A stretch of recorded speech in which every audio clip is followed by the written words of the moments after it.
مسیح میں آپ سب کی سلامتی ہو۔ زبور 44۔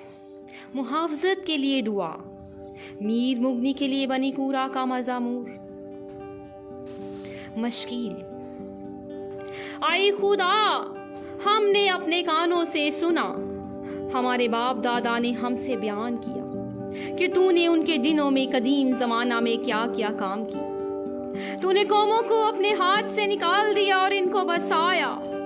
تو نے امتوں کو تباہ کیا اور ان کو چاروں طرف پھیلایا، کیونکہ نہ تو یہ اپنی تلوار سے اس ملک پر قابض ہوئے اور نہ ان کے بازو نے ان کو بچایا، بلکہ تیرے دہنے ہاتھ اور تیرے بازو اور تیرے چہرے کے نور نے ان کو فتح بخشی، کیونکہ تو ان سے خوشنود تھا۔ آئے خدا، تو میرا بادشاہ ہے، یعقوب کے حق میں نجات کا حکم صادر فرما۔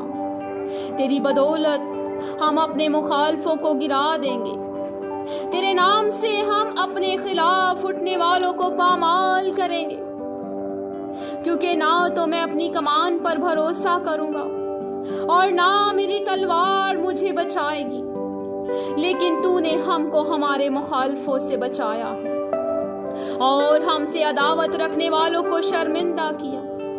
ہم دن بھر خدا پر فخر کرتے رہے ہیں اور ہمیشہ ہم تیرے ہی نام کا شکریہ ادا کرتے رہیں گے۔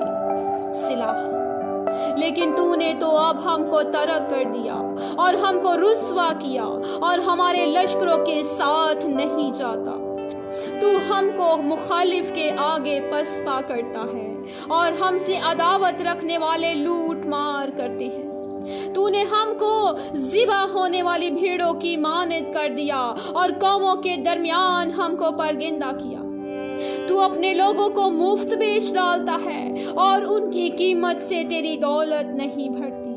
تو ہم کو ہمارے پڑوسیوں کی ملامت کا نشانہ اور ہمارے آس پاس کے لوگوں کے تمسخر اور مذاق کا باعث بناتا ہے۔ تو ہم کو قوموں کے درمیان ضرب المثل اور امتوں میں سر ہلانے کا باعث ٹھہراتا ہے۔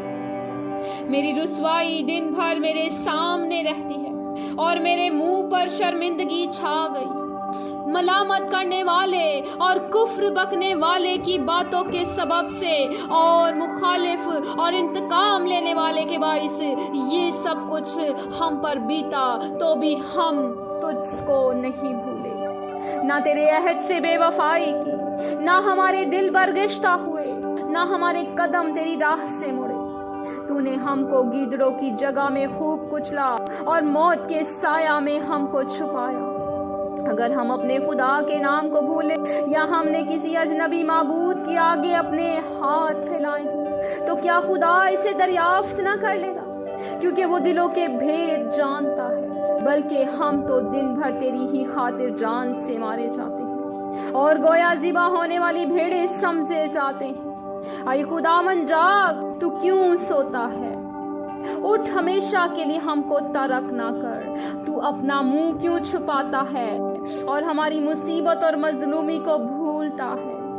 کیونکہ ہماری جان خاک میں مل گئی، ہمارا جسم مٹی ہو گیا۔ ہماری مدد کے لیے اٹھ اور اپنی شفقت کی خاطر ہمارا فدیہ دے۔ آمین۔ خداوند کے کلام کو مزید سننے کے لیے، سیکھنے کے لیے ہمارے چینل کو سبسکرائب کریں اور بیل دبانا نہ بھولیں، تاکہ آنے والی نئی ویڈیو کی نوٹیفیکیشن آپ کو سب سے پہلے ملے۔ خداوند آپ سب کو برکت دے۔